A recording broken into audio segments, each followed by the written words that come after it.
Welcome to Becoming Church, the podcast where we discuss how the message and movement of Jesus is not just about becoming Christians, but about becoming the church. I'm your host, Kristen Mockler-Young, and my guest today is Ericka Andersen. She's here to talk to us about addictions and compulsions, especially when it comes to alcohol. While we don't get deep into the weeds on any of it, I do want to let you know that there is mention in this episode of eating disorders, assault, and some other traumatic things that tend to be connected to drinking.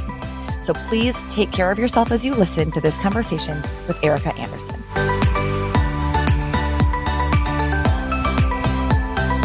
Ericka, welcome to the Becoming Church podcast.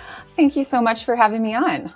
Yes, I'm so excited to have you. This is one of those, I'm going to be honest with everybody. There are a lot of guests that come to this show that I approach and go after. And then I get a lot of emails from people pitching, hey, I think this person has a great idea or a great book or whatever. And so that's how I found you. I actually was not familiar with you until Krista, who I love at IVP, sent me you and your book. And I was like, you know what? This is a very interesting concept and topic that we have not covered on Becoming Church. So I'm really excited to have you here to talk about your book, Freely Sober, and alcohol and all the things. Yeah, people always have opinions. It's a conversation starter for sure. Yeah. Well, and I think too, as I was thinking about it, I'm like, there are people listening that drink alcohol and enjoy it. There are people listening that have stopped drinking alcohol and would consider themselves alcoholics. And there are probably people listening who are going to relate to your story. And so I was like, you know what? And if not, then they've got family and friends who for sure can. Yeah, so we all have family and friends yes, that struggle. Oh, I'm sure. Or secretly struggle or don't know that they're struggling. So we'll get into it. Before we do all that, give us a little bit of info, just on your faith background and kind of how it's shifted over the years. Yeah. So I grew up pretty well. Actually, my very first church was an Assemblies of God church. So I would go with my grandma in the church van. So I have actually really great memories of that. And my second book was actually about church, called Reason to Return: Why Women Need the Church and the Church Needs Women. So great affinity for the church. But mostly I grew up non-denominational evangelical and went to a variety of churches over the years. Currently go to a Wesleyan church that is about 200 people. Really love the small vibe there. Really think there's something special about a small church. And having been a part of all different sizes, this has been my favorite. And we've now been here for about 9 years. So we're not going anywhere. That's awesome. And you are in Indiana. Have you been a Midwest girl your whole life? Pretty much. So I grew up here. I did live in Washington, D.C. for almost 10 years, sort of in the middle. And then when I got married and had kids, we moved back towards family. Okay. I'm asking because as a Midwesterner myself growing up, I can usually pick out the accents and I don't hear one with you. Yeah, it's kind of boring. I mean, I wish I had an accent because I think that gives you so much sparkle, but unfortunately not too much. You have plenty of sparkle. Plenty of sparkle. I just expected you out. I was like, does she sound like my cousins? She doesn't actually. Some people I know really do have a bit of a twang and I just didn't get it. Well, I want to talk about, I mentioned your book, Freely Sober. So before we really dive into the pages, give people a history, I guess, of what part alcohol has played in your life. Sort of the brief history is like many people, I started drinking as a teenager, sort of as, this rebellious, phase that we all go through, just experimenting, not a big deal. Of course, never thinking of what does that mean the first time you take a drink and what could it mean for your future? Sure. But even from the very beginning, I kind of felt like, number one, guilt for getting drunk as a Christian. My faith has always been a part of my life. So there was guilt, but it was also I don't like the way this kind of makes me feel like I almost don't have a choice, when it's presented to me. And so it wasn't that frequent or that often back then. But even then I thought, I said to myself, and maybe others will relate to this, okay, well, I have to go to a Christian college because then I will just get really serious about my faith and I will not drink or party. I thought that was going to solve the problem, which apparently I found out later that Christian colleges, that's not the case. Okay. That's what I've heard from others. I didn't go to a Christian college. Okay. I just went to Indiana University, my hometown actually, and was just kind of a typical college student. I mean, I was involved in Campus Crusade for Christ and stuff, but then I was also going to I had a double life almost, I felt like. Okay. And then did you feel like you had to hide it? Like, did your Campus Crusade friends know that you were drinking, or were you drinking with your Campus Crusade friends? No. My Campus Crusade friends did not drink. I actually lived in a house of 9 girls, and there was like pretty much no alcohol there. There was no alcohol and there was no boys. So you really felt like you were living 2 different. Yeah, because I would go out and then I didn't really hang out with them outside of the house. You know, that's kind of how it went in college. The whole time me thinking, you know, kind of feeling guilty, kind of compartmentalizing. I would say that's a great term for it, is I would be like, well, yeah, it's like I shouldn't do this, but, you know, I'm young. You're only young once. You know, you feel very immortal when you're 20, 21 years old. And so move on to young adulthood, end up moving to Washington, D.C., where I started my career. And DC is a very, very alcoholic town. If you didn't know. Yeah. Very alcoholic. Lots of, you know, and as an intern where I started, I mean, everything is about drinking. I mean, people are still drinking martinis for lunch in that city. You don't see that too often anymore. And so it kind of, you know, my drinking increased, but yet here I was, a successful young woman, like making my way. I had a good job and everything. And so it kind of just went on like that, where I would have some instances where, you know, I would have blackouts or things that were embarrassing, but I would sort of just chalk it up to like, oh, this is just what being in your 20s is about, but still never feeling, never feeling comfortable with it. Yeah. So fast forward to getting married, having kids, and drinking sort of transitioned into more of an at-home thing, right? Yep. And it became so much less about like, oh, we're going out and having fun and doing things, to like, I'm drinking wine every night. I'm just craving this. And it was for different reasons, but it almost felt like more destructive reasons, and in a way that was really getting to my heart and soul about why I was making these choices. And, you know, the longer time went on, the more I started to feel like I need to give this up someday. And I don't know how I'm going to do that. I really felt God tell me like, you will stop drinking one day. And I was like, I can't imagine what that would be like. And so that was what got me to eventually pursuing some of the things that I did. Yeah. And that's interesting. And I want to make sure we circle back to that too. Because I know, and you even say in the book, like, you didn't write this so that every single person reading it, you're not telling everyone like, okay, you all need to stop drinking too. Like, you're not trying to make this a prescriptive thing. But it is interesting that you felt like God did say to you, hey, for you, Ericka, this will be a thing that you need to give up. In that moment, were you able to like recognize it and be like, oh, I'm using this as a crutch? Or was it kind of confusing? No, I knew I was using it. I knew I was using it as I shouldn't, because I didn't feel normal. I was like, normal people are not thinking about drinking. Normal people are not, you know, sometimes having blackouts, which not everybody has. Like, it's a kind of really a biological thing if you don't get blackouts, which I got them not a lot, but I mean, that's scary. That's very scary to have a blackout. And I just knew that the way that I was almost oppressed by the thought of when I would drink, how much I would drink, what are the rules, how am I going to manage this? Like, that is not normal thought behavior about a substance. And so I knew I didn't want to keep living like that. And I knew that God wanted me to give it up. Not because drinking in and of itself is a sin, because for me, it was a problem. And so there was a whole host of reasons to give it up, including the fact that both my husband and I have a lot of alcoholic like genetics in both of our families. Yeah. Okay. So that was huge. And then it was just like, I don't want my kids to see me doing this. Like, I don't want to pass this down to them, you know, and the very best way that I can show them how not to do that is to not have it in our house. Yeah. And last thing on that is just that, you know, my husband and I, we fought a lot, and drinking and us was not a good thing. And I was always the one bringing the alcohol home. So I was fueling that problem. Well, and if things are already tense, and I think in the book you write too that like this was all happening when your kids were little, right? Very. Like you had a baby or a toddler or something. So yeah, when tensions are already high or fights are all like everybody's already bringing. Yeah, that's the highest chaos. Alcohol's only going to like loosen up those gears. You say things you don't mean, and you're less discerning. You're much more likely to be.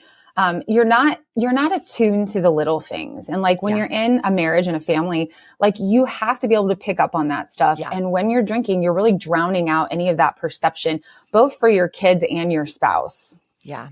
All the filter is gone then at that point. Mm-hmm.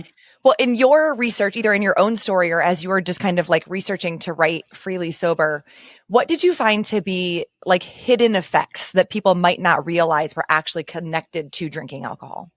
Well, I think people, and I feel like this is becoming much more common knowledge. So I say it being like, you probably already know this, but, I didn't realize back then how, we drink to cure our anxiety, but ultimately alcohol fuels anxiety. Like it's a horrible cycle of like, get anxiety, drink, your anxiety like subsides for a little bit, get anxiety again, at a higher level. And then you want to drink again. It's like a daily, and you train your brain and your body to want alcohol and to think it needs alcohol. And that is why the cravings and the triggers are so strong, because your body is just like doing what it's told, essentially. And alcohol is an addictive substance. It is a drug.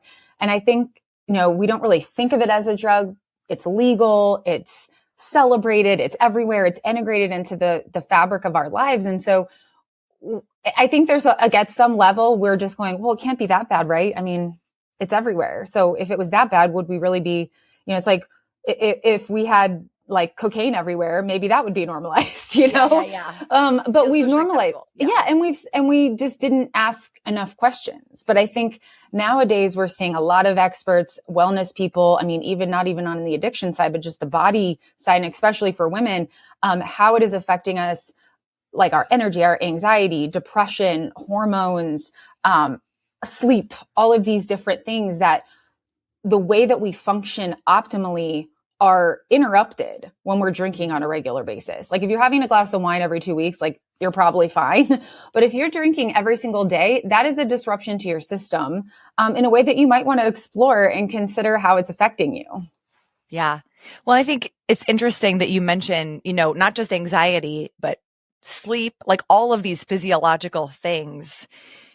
How you said women specifically, is this like biologically, like as we age? I know, being perimenopausal myself, alcohol does affect, like I can't even drink red wine at all. Hardly, because it was messing. I noticed that it was messing up my sleep, and I was like, well, this is not worth it. It is not worth it to lose sleep. I'm telling you what. So so what is totally insane, a couple insane statistics are that the rate of alcohol-related illnesses killing women since the year 1999 has increased by like 299%.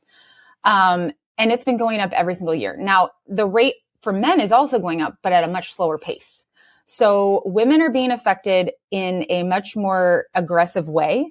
Okay. That could be twofold. In the past 20 years, part of that 25 years, alcohol marketing just zeroed in on women. I mean, it's like, you don't have to guess when you go to the grocery store, the aisles of all the drinks, that are targeted towards women, anything that's sweet. It's actually, I feel like most of the alcohol you see these days. And that's because at one point they realized, when we market this towards women and we put a pink label on it and tell them it's like empowering and you can drink like the guys, they pay more money and they buy a lot of it. And so that's kind of what happened. I think we're in a point now where we're finally starting to see like the wool has been pulled back and we're like, they really did a number on us.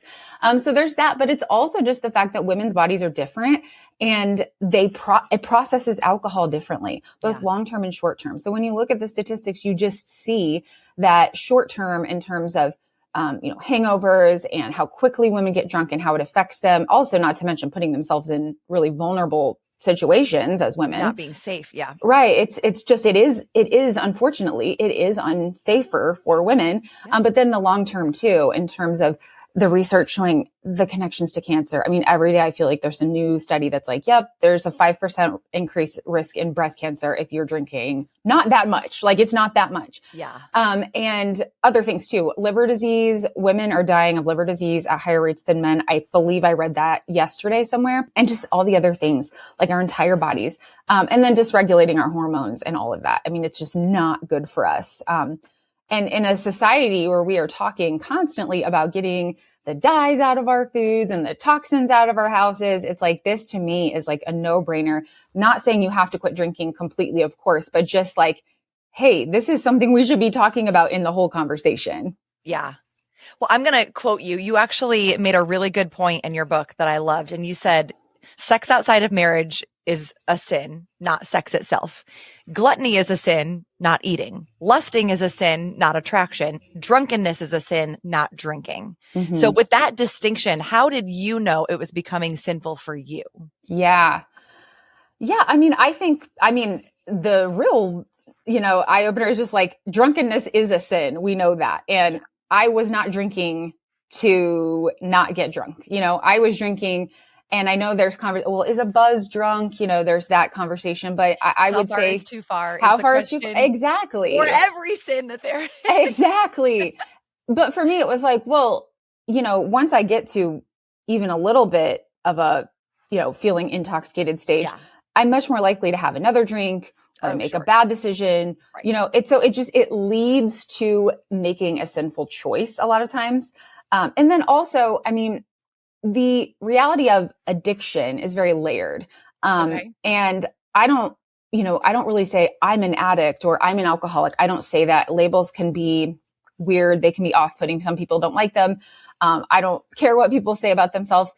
But for me, the addiction was really more of a mental thing, but it was also a little physical because the triggers and training your brain. I wasn't like getting withdrawals, but point being though, that I want to make the distinction, like addiction in and of itself, like that is not a sin. That is like a physiological reaction to a substance.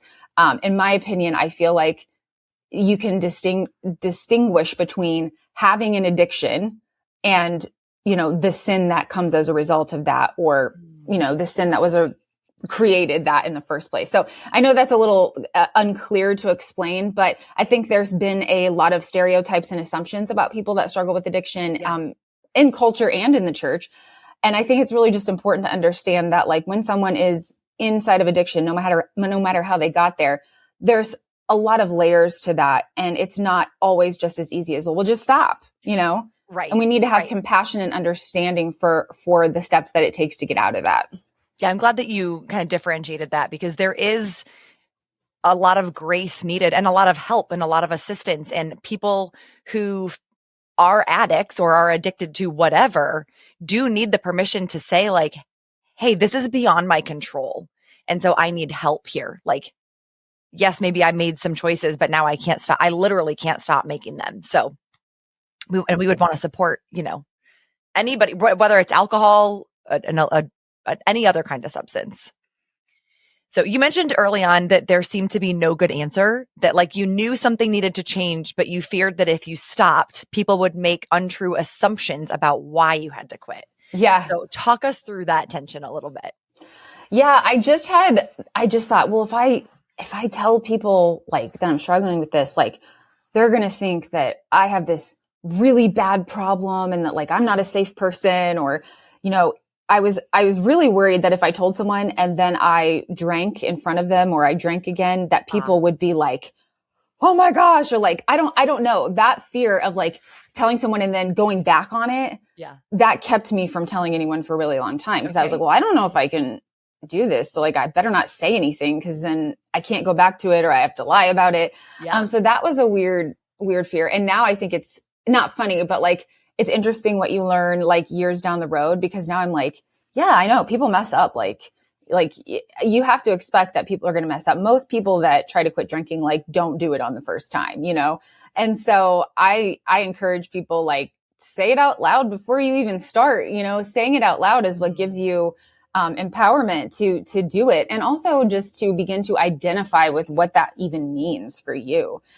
You have to sort of just go there in your mind. Like, what would it look like if I did this? And what would it look like if I did this and then I started drinking again? Like, what would that look like? It's just that same scenario we think about with so many parts of life, where it's like, go to the worst place or go as far as it can go and put yourself there. And then you don't have to fear it. Yeah. And I know in your story too, you shared in the book, like that was your experience, right? That you stopped drinking and then you went back to it, and then you stopped drinking and then you went back to it. Yeah. Yeah. And in the more like the largest sort of example of that is when I stopped drinking for about 6 months, and I actually went in front of my church, which is, again, is small, but I went in front of my church and I like told my story, and it was a little scary thinking like, well, if I do this, but then it was like right after that was COVID hit, and I ended up drinking again after that. And so for a while I was like, oh, I don't know. Like, I don't want anyone to know, so, but nobody, I wasn't seeing anyone anyway, it was like, it was COVID. So you could hide.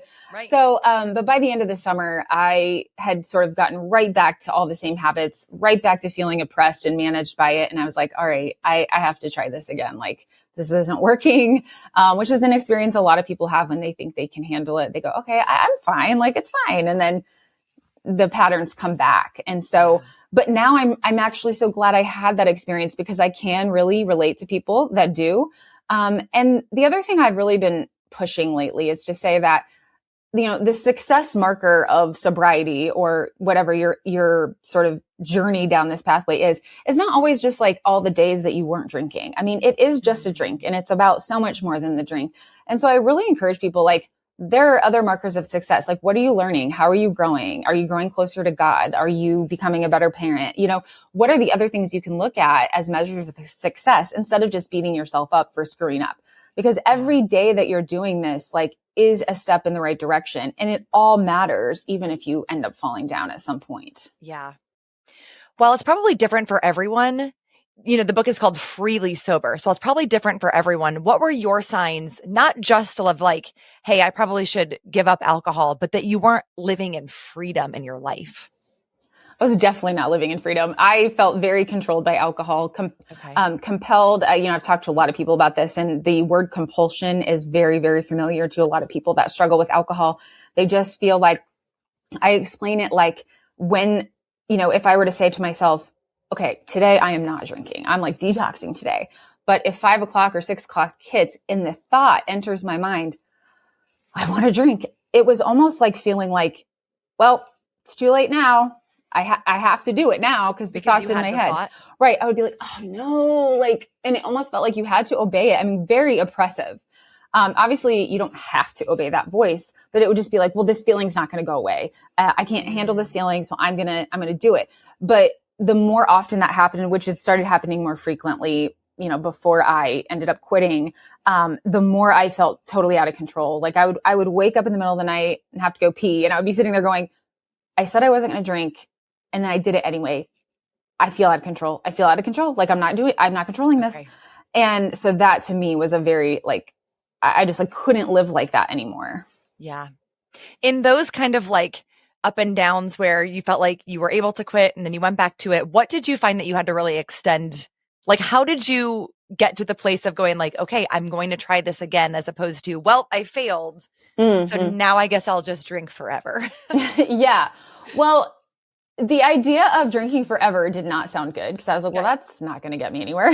But I had this concept of, it's really every day that you do this and you're drinking, like there's a lot of shame and regret, and that's hard. Like it's hard. Like you have this moments of ease, but like you're dealing with this constant, hardship of all the other things. And it's like, but then it's also very hard not to drink. That's also very hard. Both of them are hard. So choose your hard. Which hard is going to lead to life and flourishing and goodness? And there was no question which that was. And, it's very hard for people to say, I'm not going to drink for the rest of my life. I mean, so I couldn't say that, I could never say that. Even saying that now makes me feel nervous, and it's been 5 years. Like, I don't think I will, but like, it still feels weird to be like, really my whole life? Like marker on it. Yeah. So I got a tracker, I got one of those sober counters just to have the numbers there. And really it was community, that saved me, which you hear that so much, but it's just because it's true. I joined a sobriety support group online called the Luckiest Club. And I started going to these daily meetings. They had like 4 or 5 meetings a day. You could just jump on. Okay. And I was so fascinated by this. Yeah, on Zoom. Okay. And so I was like, oh, at first I was going to meetings all the time because I was just like totally intrigued by that I could just be like a fly on the wall. And they would have people giving, their stories, and people would be telling you their deepest, darkest secrets on these Zoom meetings. Of course, they're not recorded or anything. It's all, you don't share your name, but to me, it was so strengthening because I was like, well, all these people are doing the same thing. And it was everyone from, we had there's like a 22-year-old single mom of toddlers to a 75-year-old guy who's 20 years sober, and everything in between: dentists, doctors, teachers, all these different people all in this one place. And I really think their strength and their stories were so helpful to me in being like, okay, well, people have mess up stories all the time. And so it was like kind of holding on to that and holding on to what I knew God had for me too. I mean, I just knew that he had something better. And I knew, like, I would say to myself, has God ever like failed you? Has God ever told you something that wasn't true? I'm like, no. So I should probably trust him on that one. Yeah. Well, you mentioned in the book, Ericka, I'm sure there are people listening that are having the thought either right now or have had the thought, right, of like, I probably should just cut back. Like maybe I don't need to quit, but maybe I should cut back. Maybe I'll just have one a day and then one a week or whatever it is. But in the book, you called that like the myth of moderation. So I want to know why you think that's more exhausting than just letting go of alcohol completely. Well, it can be. And, of course, there are exceptions to every rule. But for the majority of people, if you are trying to moderate and you're creating rules around it, which common rules would be, I'm only drinking on the weekends, or I can only have wine. I mean, my rule for myself was like pretty much never drink liquor, because liquor could go south really fast. Because obviously you don't need a whole lot of it to go a long way. Yeah. And so I just was like, no liquor, because things would go south. And so it would be like all these rules. And then sometimes you find yourself like hedging. Well, it's Thursday, or, it's like, right. It's like, or like, oh, I'm at this thing, like it's celebratory, whatever. But it just, it becomes something that it's mental energy that you don't need to be spending. Yeah. And why? I think the real question is, why do you think you need to do this? Because if you're just sort of like surface level being like, yeah, I should drink less, but it's like, well, why do you think you need to drink less? Or why do you think you need to drink at all? Like, what is that bringing to you? I think it's really important, unless you're someone that literally never thinks about this and doesn't care, could take it or leave it, any situation. I think it's worth everyone sort of doing an inventory on this, and which I have a lot of that stuff in the book. Like I tried to make it really practical in terms of, there's like a really big like assessment after I think chapter 1 or maybe 2, where you just like ask yourself all these questions, go through your history. What was alcohol like when you were a kid? How was it talked about? How did it surround you? What assumptions do you have about it? And you really find that you start to uncover things that are like, oh, okay, I didn't realize that's, and the more that you investigate, you sort of like learn stuff about yourself and your history. And ultimately what that does is it just kind of clarifies things for you. Yeah. And I hope by the end of the book that, my goal is people read the book, and by the end of the book, they'll never think about alcohol in the same way again. So it's not read this book and get sober. So don't be scared to read the book. If you're like, well, my goal is not for you to be sober. My goal is for you to have new information and just think about it differently and maybe more thoughtfully and intentionally. Yeah. Because it really is, it's something that, think about this. How many people have gone through AA? There's even a whole program, Al-Anon, for friends and family members of alcoholics. How many families have been destroyed by alcoholism? Domestic violence, 90% of domestic violence has alcohol involved. So this is not a neutral, whatever, take it or leave it substance. Yeah. It's something that we should be intentional about. We should be teaching our kids about, but no one really ever does that. And so I think that's kind of where the problem is. And I think we all owe it to ourselves and like our families and society, like think a little bit more deeply about how this destructive substance could affect our bodies, hearts, and minds, instead of just being like, well, it's a personal freedom issue, so good luck. Yeah. Well, and the book is a resource. And so not just for people to like teach their kids, like, but I can remember a time in my life where I was drinking because I did not want to ask the question of why I was drinking. Yeah. Do you know what I mean? Mm-hmm. So there are probably people listening that are like, actually, no, thank you. Like, I don't want to dig into the why behind why am I doing it, because it seems scary and it is easier to drink. But the way that you kind of walk people through it in the book is very helpful. And I would say it kind of removes the fear of like, I don't even know where to begin. I don't even know what to ask. I don't even know where my thoughts are going to take me. So I just want to encourage people listening, like Ericka walks you, she walks you. Yeah. It's, so far, I just came out last week, but so far, like I'm already getting feedback. It's like, wow, this is like very compassionate and like it's really grace-based. And that's the goal, because you cannot force someone to do this. You know, you have to do it with grace. That's why it's called Freely Sober, because I realized that when I was trying to jam myself into this like box of like, okay, you must quit drinking, that's when it would always fail. It wasn't until I really educated myself on all of these things about alcohol, including how it affects the body and is related to cancer and stuff. But so many other things, to where I could walk into it and be like, actually, I think I want to choose this for my life. Yeah. And I can see how my life would be better with it. Not because someone's telling me, not because it's a sin, but because look what I've discovered. And I can now make an informed, empowered decision and feel good about that. And you feel a lot stronger when you do it that way too. Yeah. How did sobriety, once you got there, how did it force you to renegotiate not only just like fun or social events, but also friendship and belonging in general? Yeah. I mean, I think the sober firsts are something a lot of people talk about in the recovery community, because you're like, I mean, we've all said things like this before. Well, I'm going to quit. I'm going to, do a 30-day detox, like after New Year's Eve, or like after my vacation, or after my best friend's wedding. I'm going to definitely, I have a friend who was like, yeah, I mean, we're trying to get pregnant again, but I'm going to wait until after we take our cruise to Mexico. And I was like, you're going to wait just so you can drink? I mean, that's silly. So I think there is a lot of apprehension about that. So I kind of, you have to walk into those situations prepared, like have a list of things you're going to do, like just a go-to, so you know what you're going to do if a feeling strikes, like, so you don't immediately drink. Now that doesn't mean like you're always going to succeed, but at least you have like somewhat of a plan that gives you a little bit of a buffer. So anything from like, walk in with your own drink, or, text a friend, or, tell yourself that if you're there for 10 minutes and you hate it, you can leave. Things like that. Okay. And, I remember my first concert, I kind of looked at it as a experiment. I was like, all right, I'm going to do this. I'm going to have fun. And so to this day, I still do this with concerts. I always have probably like 2 Red Bulls and a bunch of sour gummy worms. Yeah, great. Which is not the best thing you can do for your body. But to me, it's like a little treat, and it gets me hyper and I have fun. So that's my little concert thing that I still do. But you can look at these things as new experiences, and also realize, like, I think the thing that I realized, and I've said this a lot, is just that when I went to that concert, I remember thinking, do I feel drunk right now? Even though I was drinking like Diet Coke. And then I was like, no, it's not that. It's just that, like, it's the atmosphere. It's like what I'm doing that I would attribute so much to, like, oh, it's the alcohol that's making this fun.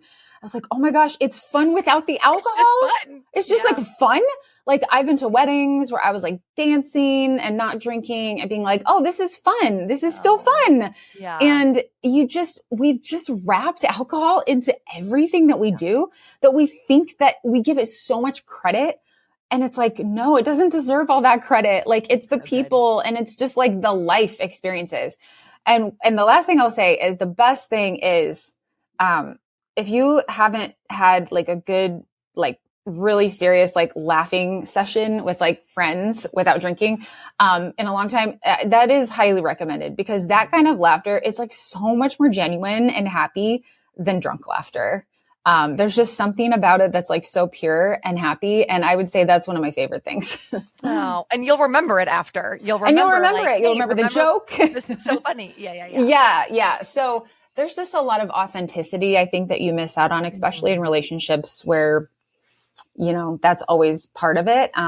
You'll discover things. You'll discover things about people. You'll begin to notice things that you didn't notice before. That doesn't come right away, but it's one of those natural, sort of organic, long-term things where you can look back and go, oh, I was missing so much.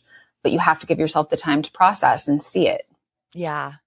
Well, and this kind of makes me think, like, were there other areas of your life that you felt like you found freedom? Like you said, like in laughing or at events. How is it like freedom in other areas? Well, there were a couple things in my life that were sort of underlying issues that I didn't want to deal with. Okay. And so what I found, and I didn't actually do this intentionally, was that when I quit drinking, I sort of naturally gravitated towards dealing with those problems. It was as if I was using the drinking, like that was always the main problem. Okay, I've got to quit. This is the prayer. I'm praying this prayer, get rid of alcohol in my life. when I got alcohol out of my life, I then was like, had the space to focus on these other things that were really hard. And so I would say those things are currently still hard for me, but I've made a lot of progress in them. And then otherwise, just like never being like, I never have to have a hangover again. I mean, I had a lot of hangovers in my life and they were very bad. Like I got them very bad. It's like, I'm never going to feel that way again. I never have to worry about getting up early. I'm not going to have headaches from this. I don't have to, leave a party and be like, but did I have too much or am I okay to drive? Yeah. I don't have to ask that question anymore. And I can always drive. Like I don't ever have to worry about that. I can just get there. I know that seems maybe kind of silly, but it's like, those are things that you have to think about. And so I feel very free in that way. And also just like, I don't have those oppressive thoughts all the time, not thinking about it. And that is true freedom. Yeah. Well, I appreciate that you said the hard things are still hard. Mm-hmm. But like, it's not all of a sudden going to go, okay, now like life is great and everything is easy. So as a Christian specifically, like how did your faith kind of play a part in that and support you as opposed to maybe if you were facing this, without like God on your side? I hate to say that, but, without a faith support. Well, I mean, I think originally, the call came from inside the house from the Holy Spirit. So I was following that lead, for actually many years, like pursuing this desire to find freedom from this, not yet finding it.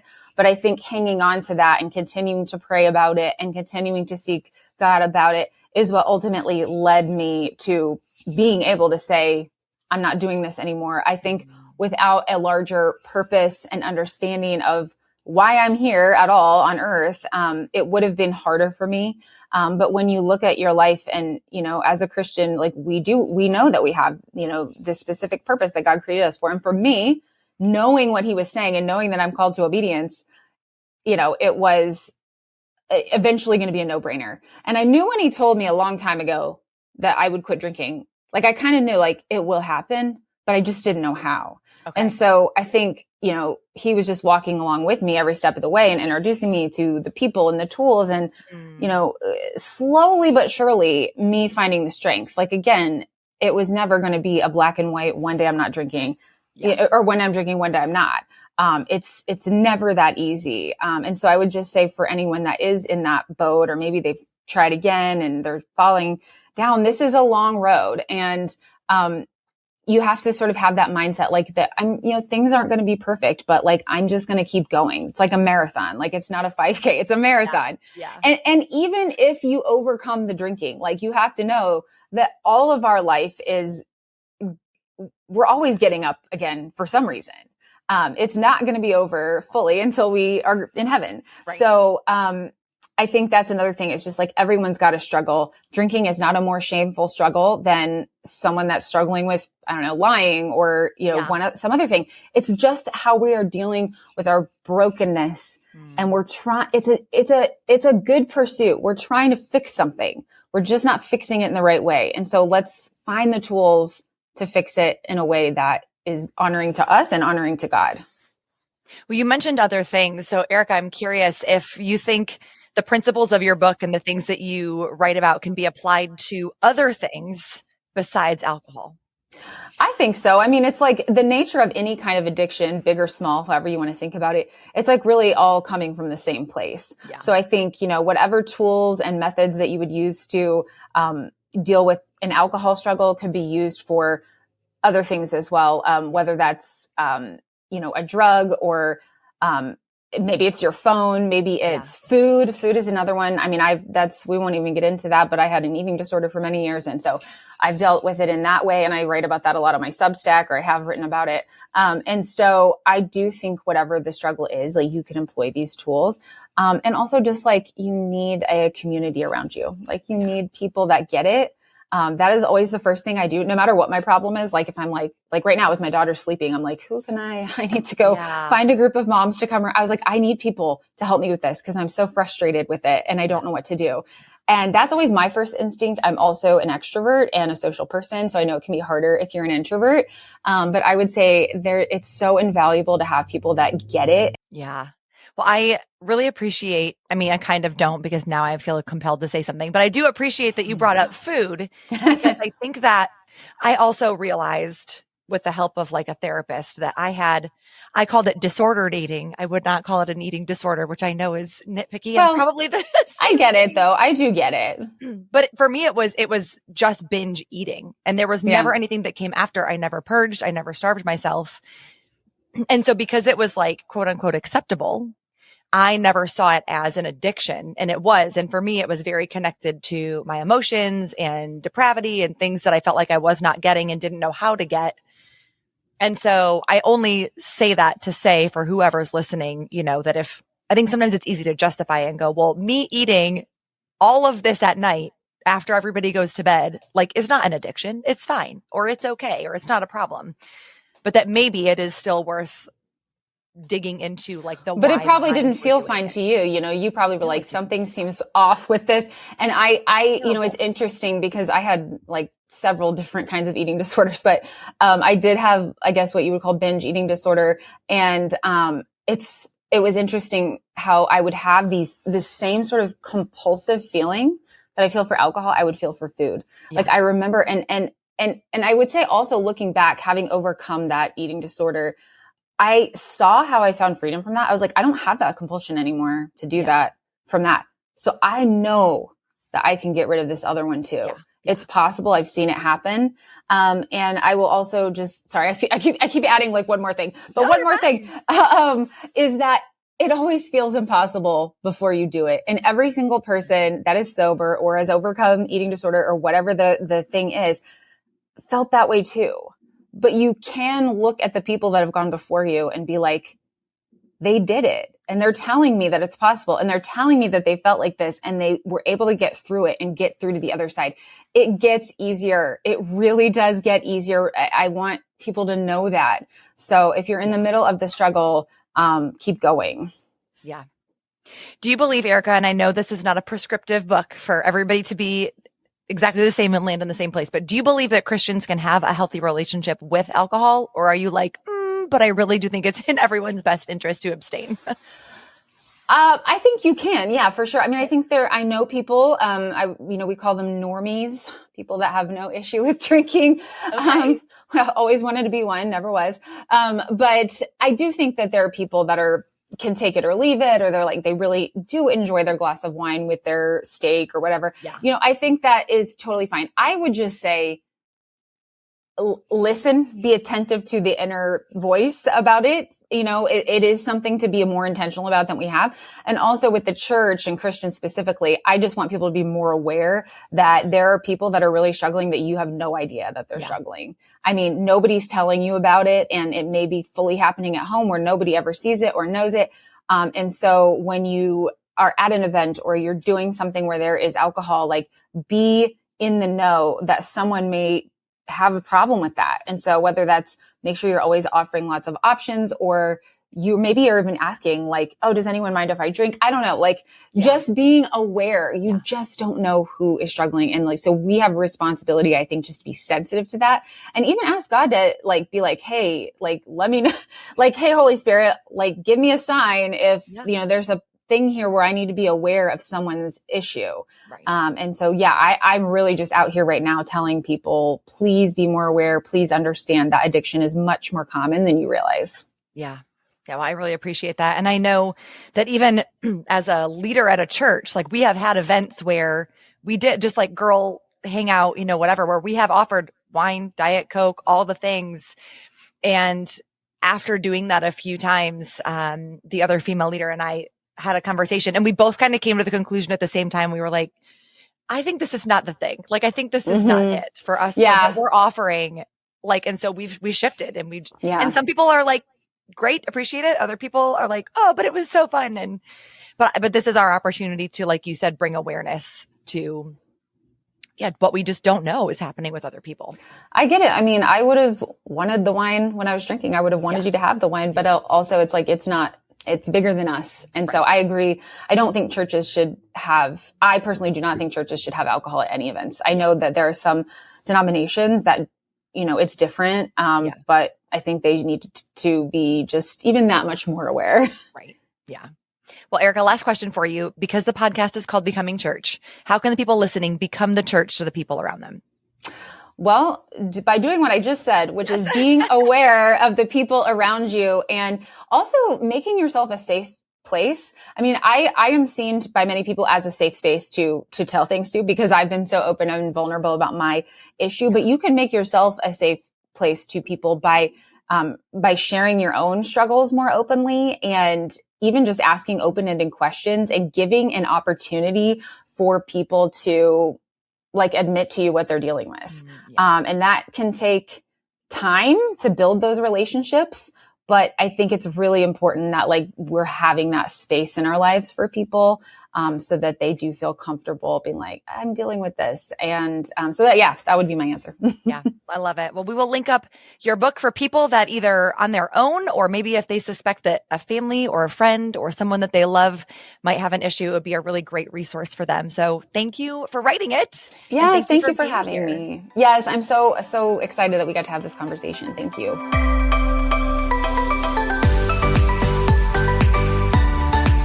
Whatever it is that you're struggling with, whether it's alcohol or another substance, maybe it's deceit, pornography, social media, and the 24/7 news cycle, food, or maybe even jumping from relationship to relationship. Whatever it is, my prayer is that you would give yourself grace.